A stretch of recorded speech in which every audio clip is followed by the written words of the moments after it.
Sir আসসালামু আলাইকুম। আমি স্টাইলটা কিভাবে ঘোরাবো স্যার? আচ্ছা, আপনি জানতে চাচ্ছেন যে জি, স্যার। স্টাইলটা ঘুরানোর নিয়মটা কি? জি স্যার। আচ্ছা, আর কি আর কোনো প্রশ্ন? আমার স্যার স্টারিং কিভাবে ধরতে হয় এবং স্টারিং কিভাবে ঘোরানো যায়। স্টাইল কিভাবে ধরতে হয় বা এবং কিভাবে ঘোরানো যায়? যায়। আর তোমরা তোমরা তোমরা কিছু বলবা? আচ্ছা ঠিক আছে, তাহলে স্টিয়ারিং ধরার নিয়মটা কি এইটা আমরা আজকে আলোচনা করব, কেমন? তাহলে স্টিয়ারিংটা আমরা কিভাবে ধরবো, কোনখানে হাত রাখবো, এই প্রসঙ্গে আমাদের আলোচনা, কেমন? তাহলে সবাই কাছে চলে আসো, কাছাকাছি চলে আসো, আর ই করো, এই যে তোমরা এই পাশে কিছু লোক আসো, এই পাশে কিছু, সবাই দেখতে পাচ্ছ ভাইয়া? প্রথমে আসি আমরা স্টিয়ারিং এ যে হাত রাখবো, আমরা দুই হাত এইভাবে আরামদায়ক ভাবে রাখবো। কিভাবে? মানে আমার জানি কোনো কষ্ট না হয় বা কোনো অসুবিধা না হয়, ওইভাবে স্টিয়ারিং এ হাত রাখলাম। এখন আমরা এই হাত রাখার উপরেই দেখি যে আমার ডান হাতটা কিন্তু 30 ডিগ্রি অ্যাঙ্গেলে আছে, অবস্থান করতেছে। ডান হাত কোথায়? 30 ডিগ্রি অ্যাঙ্গেলে। এই যে ক্যামেরাটা একদম এখানে ধরতে হবে যে 30 ডিগ্রি অ্যাঙ্গেলটা আমার হাতটা আছে কোথায়? 30 ডিগ্রি অ্যাঙ্গেলে। সবাই খেয়াল করেন, তাহলে আমাদের এই ডান হাতটা কোথায় আছে? 30 ডিগ্রি অ্যাঙ্গেলে। 30 ডিগ্রি অ্যাঙ্গেল। আচ্ছা, গেল। এখন বাম হাতের কাজ কি, ডান হাতের কাজ কি? দুই হাত দিয়েই আমরা স্টিয়ারিং ঘুরাবো, কেমন? আগে একটু ঘুরে দেখাই। 30 ডিগ্রি অ্যাঙ্গেল হাতটা থাকলো, এইখানেই থাকবে, কেমন? এই যে ঘুরাচ্ছি, এই হাত কোথায় চলে আসছে? এইখানে। এই হাত কিন্তু লড়া নাই, ডান হাত কিন্তু আমার লড়া নাই। আবার ঘুরে এভাবে নিয়ে আসলাম, কেমন?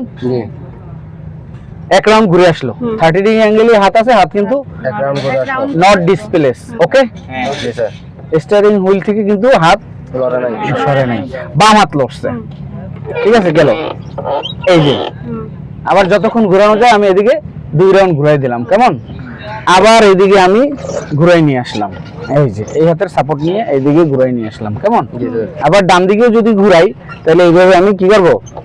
ঘুরে নিয়ে আসবো, আবার এদিকে ঘুরে নিয়ে আসবো, কেমন? তাহলে আমার হাতটা কোথায় থাকবে? ডান হাতটা 30 ডিগ্রি অ্যাঙ্গেল। তাহলে 30 ডিগ্রি অ্যাঙ্গেল। আরেকটা সিস্টেম আছে যেটা আমরা বুঝি যে ঘড়ির মিনিটের কাঁটা 10 মিনিটের ঘরে যেই অ্যাঙ্গেলে থাকে, 30 ডিগ্রি অ্যাঙ্গেল যদি আমরা না বুঝি, আমরা বলি না 9টা 10 বাজে, 8টা 10 বাজে, তা 8টা 10 মিনিটের যেখানে কাঁটাটা চলে আসে, ঠিক ডান হাতটা সেখানে অবস্থান করবে। ওকে, তাহলে ডান হাতটা এবং স্টিয়ারিং ধরার কৌশলটা কিন্তু আমরা শিখে গেছি, এবং দুই হাত দিয়ে কিভাবে ঘুরাবো সেই কৌশলটা আমরা শিখে গেছি। তাহলে আরেকটা কৌশল আছে, এই যে এইভাবে যদি আমি হাত দিলাম, এই ডান হাতকে ছেড়ে আমি হাতটা কিভাবে দিলাম? ভিতর থেকে দিলাম, এইভাবে, এই যে মুট করে দিলাম, হ্যাঁ। আবার বাম হাত দিয়ে এইভাবে দিলাম, আবার এইভাবে মুট করে দিলাম, আবার এইভাবে দিলাম, হ্যাঁ। এইভাবে আমি ইজিলি ভাবে কিন্তু ঘুরাচ্ছি, আমার কিন্তু কোনো কষ্ট হচ্ছে না, কেমন? তাহলে আবার যদি আমরা এই ডান দিকে ঘুরাই, এতক্ষণ বাম দিকে ঘুরালাম, আবার বাম হাতটা কি করতে পারি? আবার ভিতর থেকে দিয়ে এই যে সেম ভাবে আমরা ঘুরাইতে পারি। তাহলে এটা আমার 2 নম্বর পদ্ধতি কিন্তু চলে গেল, কেমন? স্টিয়ারিং ঘুরানোর 2 নম্বর পদ্ধতি চলে গেল। তারপরে আমরা আরেকটা পদ্ধতি আছে যে আমার এই হাত দিয়ে তো গিয়ার চেঞ্জ করতে হবে বাম হাত দিয়ে, তাহলে তখন আমার ডান হাতটা গিয়ারের উপরে থাকবে। কিসের উপরে থাকবে? বাম হাতটা থাকবে গিয়ারের উপরে, ডান হাতটা থাকবে স্টিয়ারিং হুইলের উপরে, কেমন? এই যে গিয়ার আমি এরকম নাড়াচাড়া করবো, 1 নাম্বার 2 নাম্বার দেবো, তখন আমি কি করবো? আমার চোখটা ফোকাসটা থাকবে কোথায়?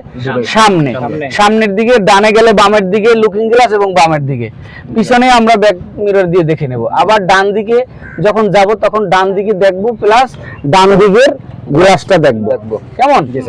তাইলে গেল। এখন এক হাত দিয়ে গিয়ার চেঞ্জ করতেছি, আর এক হাত দিয়ে কি করতেছি? তাহলে এখন আসি, দুইটা গেল। 3 নম্বর পদ্ধতিটা কি? এক হাত দিয়ে কিভাবে ঘুরাবো? এই হাতটাকে আমরা একটু চাপে রাখবো, স্টিয়ারিং হুইলের উপর একটু কি চাপ দিয়ে ধরবো, চাপ দিয়ে ধরে কি করবো? এইভাবে ঘুরাবো, কেমন? এখন যদি গাড়ি বন্ধ থাকে তাহলে কিন্তু আমরা ঘুরাইতে পারবো না। এই যে দেখেন, এদিকে চলে আসেন, এই যে এক হাত দিয়ে কিভাবে ঘুরাচ্ছি, হাতটা কিন্তু এই যে চাপে আছে, চাপ- কেমন? চাপিত। তখন আমি এই যে চাপ দিয়ে এক হাত দিয়ে হাতের তারা দিয়ে ঘুরাচ্ছি, দুই হাতের সাপোর্ট কিন্তু নিচ্ছি না, নিচ্ছি দুই হাতের সাপোর্ট নিচ্ছি না, তাহলে এক হাত দিয়ে কিন্তু আমি এরকম ডাইনে বামে ঘুরানো যায়। জি, এটা কিন্তু সবচেয়ে ইজি এই যে এক হাত দিয়া। হ্যাঁ, তবে স্টিয়ারিং যদি জ্যাম থাকে তখন এক হাত দিয়ে আমরা ঘোরাতে পারবো না, তখন দুই হাত এইভাবে হাত উল্টা দিয়ে এইভাবে যখন যেভাবে সুবিধা হয় আর কি। প্রয়োজন হয়। তাহলে গেল তিনটা। তিনটা। এখন 4 নাম্বার আরেকটা পদ্ধতি আছে কি, যে আমি রানিং এ আছি, হালকা টার্নিং আছে, হ্যাঁ, জি। তখন আমি কি করব, এই এক হাতই ইউজ করব। এক হাত দিয়ে কি করব, কোন হাত এই যে এই মুট করে ধরবো, কি আরেকটা কি করব, মুখ করে ধরবো। আমার স্টিয়ারিংটা কিন্তু মূল মুট করে ধরা থাকবে শক্ত করে, ডানে বামে যে কোনো সময় গাড়ি দৌড় দিতে পারে, জি স্যার। একটা চাক্কা পড়তে পারে বা একটা গাত্তার ভিতরে পড়তে পারে, হ্যাঁ, জি স্যার। একটা ঢালু জায়গায় পর এক সাইড রাস্তা আছে না, এক সাইড উঁচু নিচু, এরকম পড়লে কিন্তু গাড়ি ওই দিকেই দৌড় দেওয়ার চেষ্টা করবে। তখন আমি কি করব, আমার হাত কিন্তু দুইটা দিয়েই ধরে রাখবো, এবং এক হাত দিয়ে যদি ধরা থাকে তাহলে আমি এরকম শক্ত করে ধরবো, স্টিয়ারিং জানি এদিক ওদিকে দৌড় না দিতে পারে। ঠিক আছে, তাহলে এক হাত দিয়ে কিভাবে ব্যবহার করবো, সেটা হলো এই যে মুখ মারে ধরতে হবে। এইভাবে ধরে আমার ইজিলি এক হাত যতটুকু ঘুরে এতটুকু ঘুরাবো। কতটুকু, হাফ রাউন্ড ঘুরছে, কতটুকু ঘুরছে, হাফ রাউন্ড ঘুরছে। আবার ডান দিকে যতটুকু আসে এই পর্যন্ত আসছে, এরপর নিলে আমার হাতে মোচড় লাগবে বা কষ্ট হবে, ইজি থাকবে না, কমফোর্টেবল আমি থাকবো না। তাহলে স্টিয়ারিং ধরার এই একটা পদ্ধতি গেল, এটা কয় নাম্বার গেল, 4 নাম্বার। এইখান থেকে আমি আবার এক হাত দিয়ে ঘুরাইতে পারি। ঠিক আছে, জি স্যার।